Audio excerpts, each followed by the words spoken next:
James chapter 4 verse number 6. But he gives more grace. Therefore he says, God resists the proud, but gives grace to the humble.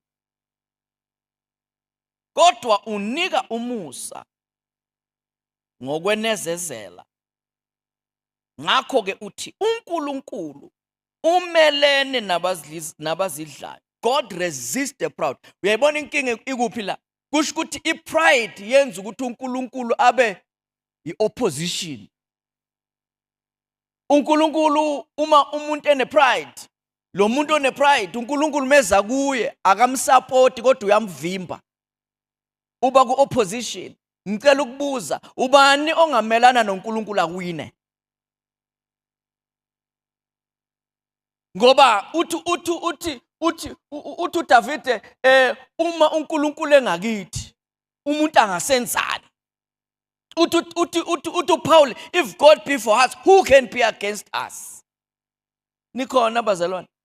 Kusho ukuthi ngamanye amazwi uma uNkulunkulu emingakuwe noma bangaba baningi kangakanani abantu abamelana nawe uzonqoba ngoba unoNkulunkulu. Kodwa uma uNkulunkulu yena eyi-one amelana nawe uyosizwa ubani?